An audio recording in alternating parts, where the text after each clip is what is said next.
को भोजन कराते समय नहीं बनाई जाती। एक तो कुमड़ा, दूसरा पत्ता गोभी, जो बंद गोभी होती है ना, वो बंद गोभी जो होती है ना पत्ता पत्ता वाली, उसकी भी सब्जी पितरों के ब्राह्मण अगर भोजन करता है तो उसमें नहीं बनाई जाती। एक कुमड़ा, ये जो पेठा बनता है ना कुमड़ा का, ये भी श्राद्ध पक्ष में नहीं खिलाया जाता। महाराज बुरा कोला पेड़ा बोलते हैं, क्या बोलते हैं उसको, श्राद्ध पक्ष में उसको भोजन में नहीं दिया जाता। ब्राह्मण के भोजन, महाराज ब्राह्मण के भोजन में श्राद्ध पक्ष में सबसे ज्यादा जरूरी है दूध की खीर, दूसरा तुरई या गिलकी का भोजन, या तो सब्जी बनाओ या भजिया बनाओ, कुछ भी बनाओ। तीसरा मांस की दाल का भोजन, उड़द की दाल का भोजन। उड़द की दाल का या तो दही बड़ा बना लो, इमरती बना लो, या फिर बड़ा बना लो, या पकोड़ा बना लो, पर उसका भोजन होना जरूरी है। 3 भाग दूध का भोजन आहूतों के हिस्से में चले जाता है, गिलकी और तुरई का भोजन पितरों के हिस्से में चले जाता है, मांस की दाल का भोजन, उड़द की दाल का भोजन प्रेतों के हिस्से में चले जाता है। इसलिए ये 3 भाग का भोजन ब्राह्मण जब श्राद्ध पक्ष का भोजन करे तो उसमें बनाना जरूरी।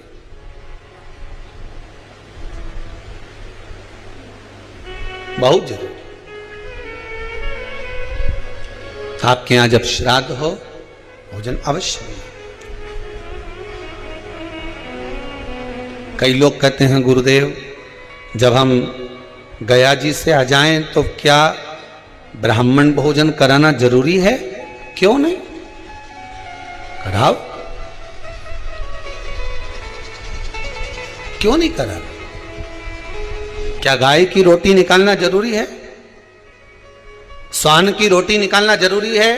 कौवे की रोटी निकालना जरूरी है?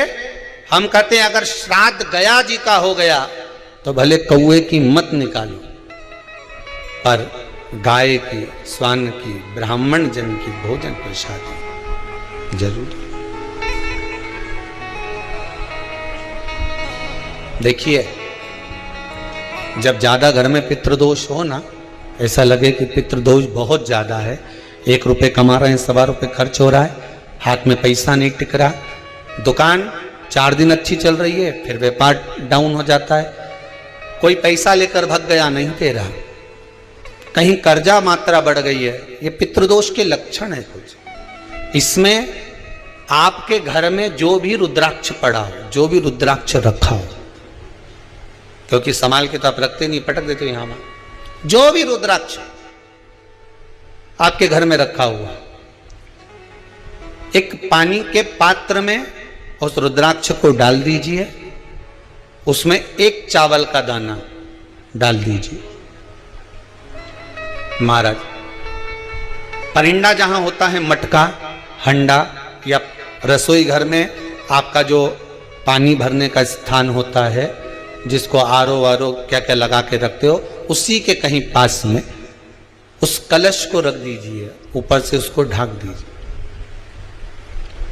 शाम के समय, सुबह रखा 10 बजे से 12 बजे के बीच में, शाम के समय प्रदोष काल में भगवान शंकर का नाम स्मरण कर कर, ओम नमः शिवाय बोलकर, श्री शिवाय नमस्तुभ्यम बोलकर, या महामृत्युंजय मंत्र का स्मरण कर कर, या गायत्री मंत्र का स्मरण कर कर, जो मंत्र आपकी बुद्धि में, विवेक में समाहित हो, उस मंत्र का नाम लेकर राम कृष्ण हरि जो बोल सकते हो, एक घी का दिया अवश्य प्रज्वलित करें, लंबी बाती का।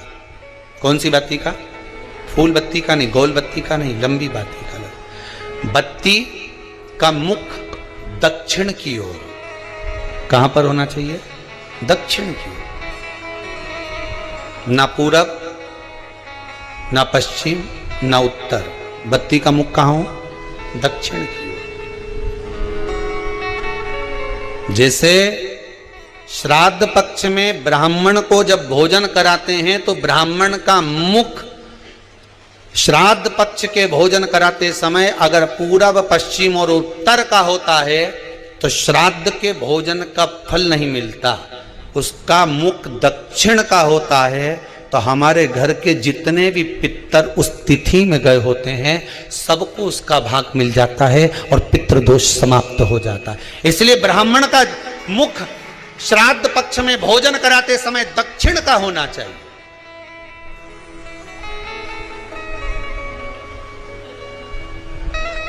ब्राह्मण का मुख दक्षिण का हो।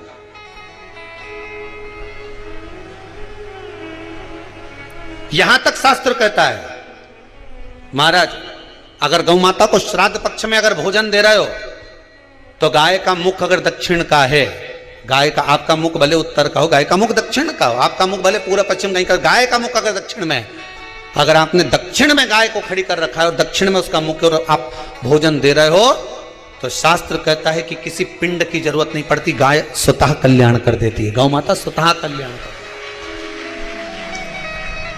दक्षिण मुखी हो। तो दिए की जो बाती का मुख कहां होना चाहिए? दक्षिण का। और दक्षिण का मुख होना चाहिए।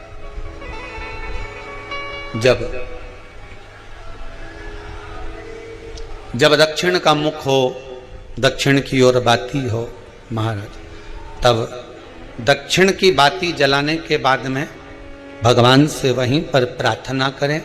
जो कलश रखा है उसके ऊपर जो प्लेट रखी है, ढाका गया है, वहां अपना सीधा हाथ रखें और अपने पूर्वजों का, अपने पितरों का स्मरण करें कि मेरे धन को लेकर कोई चले गया, मेरा व्यापार ऐसा चल रहा है, मेरा घर में बच्चों का विवाह नहीं हो रहा, या घर में इतनी अशांति है या तकलीफ है या कष्ट है, ये सब का स्मरण कर कर उस कलश को रात्रि भर रखे रहने दें। सुबह स्नान आदि करने के बाद फिर एक घी का दिया दक्षिण की ओर लगाकर सुबह 10 बजे से 12 बजे के बीच में उस जल को शिव जी को समर्पित कर कर आ जाएं और वो रुद्राक्ष लेकर वापिस सजाएं। महाराज वापिस सजाइए, उस रुद्राक्ष को अपने घर में रख दीजिए। वर्ष भर वो रुद्राक्ष आपको कभी बीमारी से नहीं घिरने देगा, कभी किसी जगह खड्डे में नहीं जाने देगा, वो उन्नति की ओर ही बढ़ाएगा। भले कोई भी रुद्राक्ष हो, 1 मुखी से लेकर 14 मुखी, 20 मुखी, 18 मुखी, जो रुद्राक्ष आपके पास में, आप तो उसका स्मरण करिए, आप उसका स्मरण करें।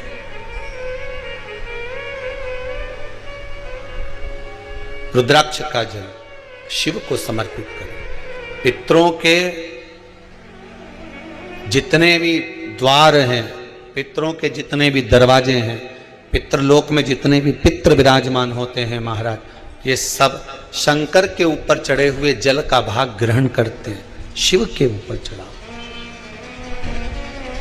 33 कोटि देवताओं में से कोई एक देवता ऐसा बता दो जिसको काली तिल्ली चढ़ती हो, काली मिर्च चढ़ती हो, सारे वृक्षों की पत्तियां चढ़